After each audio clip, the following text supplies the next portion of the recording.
Hello and welcome to Whisky Waffle by Whisky's Orchard. My name is Ingrid Anna Jones and today's topic is to E or not to E. So by the E, I'm referring to the spelling of the word whiskey. I regularly get asked from all sorts of people whether the E makes a difference. Does it mean the whiskey is better or worse? Does it mean that it's from somewhere particular? Does it mean it's a certain type? Is it even relevant? So today's Whisky Waffle is going to be about answering some of those questions, looking at the history, looking at the origins, and looking at the impact of the E around the world. So the word whiskey comes from the Gaelic or Gaelic uisce bear. So uisce meaning water, it's an Irish Gaelic pronunciation for water, and bear meaning life, so water of life. And it is also therefore referred to historically as aquavita. Now, aquavita is also referred to mean other spirits, so anything that is basically a spirit. However, we do know back in the 15th century that we actually have written evidence to show that aquavita was specifically referred to a malted spirit, so therefore akin to whiskey. And it was in Friar Core was asked by one of the kings to go and finding some malt from which to make aquavita.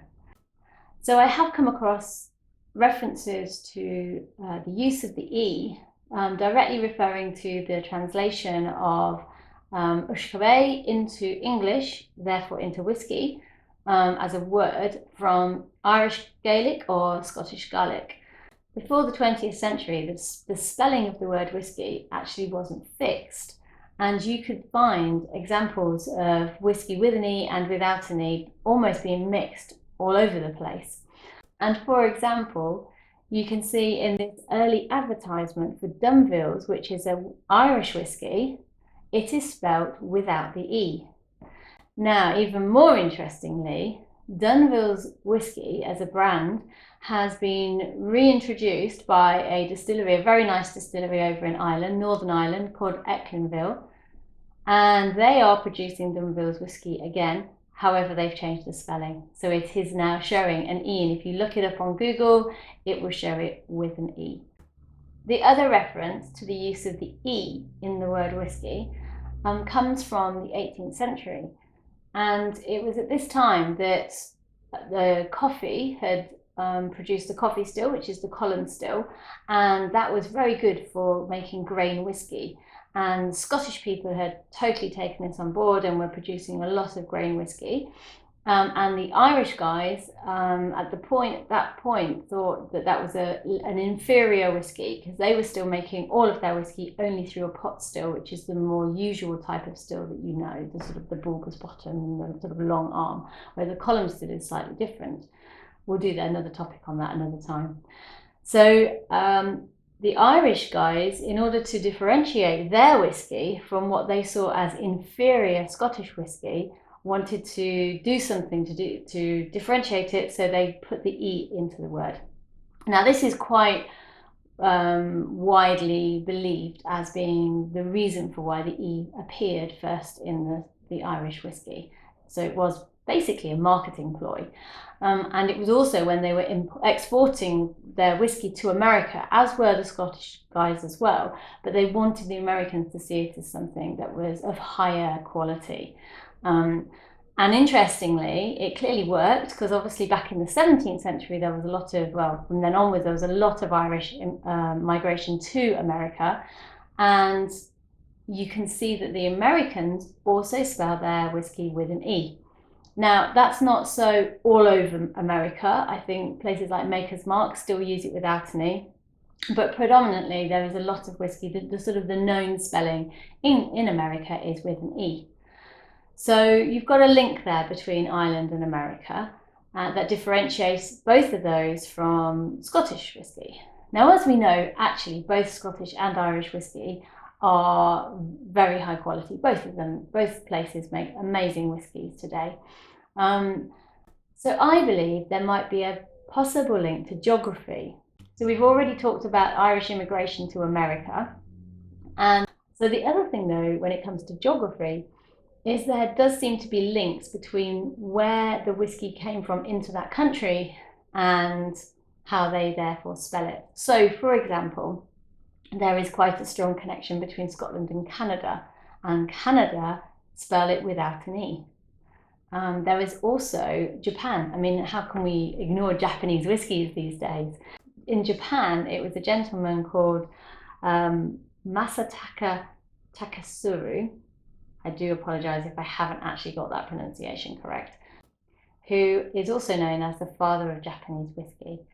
This gentleman, his family owned a sake brewery since 1733, so they were in the industry. And then in the early 20th century, he travelled to Scotland to study in Glasgow, and then he spent a couple of years doing apprenticeships at different distilleries around Scotland. During this time, not only did he pick up much information about and knowledge about whiskey, he also picked up a wife. So him and his wife Rita then returned, I think it was in something like 1923, they returned back to Japan, where he helped to set up the first whiskey distillery in Japan, which was Suntory Yamazaki Distillery. Now, he didn't actually own that. He did set up the Nika brand, so you may not have heard of Nika. So he set up that as a brand, but the distillery was the Suntory Yamazaki one that he set up with somebody else he knew who he worked for. And from that moment on, there were more and more distilleries appeared in Japan, and actually some have since closed, just from a business economical point of view. These things are very expensive to run. Now, the interesting thing about that is that Japanese whiskey is spelt without an E. So obviously he did all his training in Scotland. He's got those links to Scotland, very strong links to Scotland. So it was unlikely that he was going to spell whiskey in Japan with an E. Now, I can't necessarily vouch for any other country. However, I can't find any other country that spells it with an E. Only Ireland and America. And it could be because actually these days Scottish whiskey has been very, very prevalent. It is probably the one whiskey continent that everybody talks about and knows about.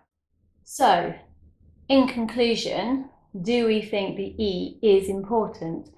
Well, in terms of history and understanding sort of why and the reasons and the spread of whiskey around the world, yes, there is an importance to the letter E in the word whiskey. Does it have any particular significance with regards to the quality or the flavour or the type of whiskey? Limited, I would say. And I say limited as opposed to no, because actually Irish whiskey and Scottish whiskey can be very different. But then Scottish whiskey and Scottish whiskey can also be very, very different. So it's a strange argument, really. You're not going to pick up a bottle that's got an E in it and get an inferior whiskey. You might pick a bottle up and get an inferior whiskey anyway, but it won't have anything to do with the fact it's got an E in the word whiskey. I don't believe anyway. I, as you will see, have called my company with the letter E, Whiskey's Orchard, and that's because my company is named after my cat. And I named my cat many years ago now, and I spelt his name with the E. Now, I could sit here and tell you that there's a really particular reason and in-depth reason as to why I spelt it with an E. And the truth is, I just like the look of the word. I thought the word was a better balance as an attractive word. It's purely aesthetics, so has no inner meaning at all, I'm afraid. So, but to tell you one thing, I am quite glad I did it, because it definitely opens up discussion, and discussion is something that Whiskey's Orchard is all about. So on that note, I shall leave you until next time, and let me know, hit that subscribe button, come and join me each week, and I'll bring you another great topic about whiskey next week. Until then, goodbye.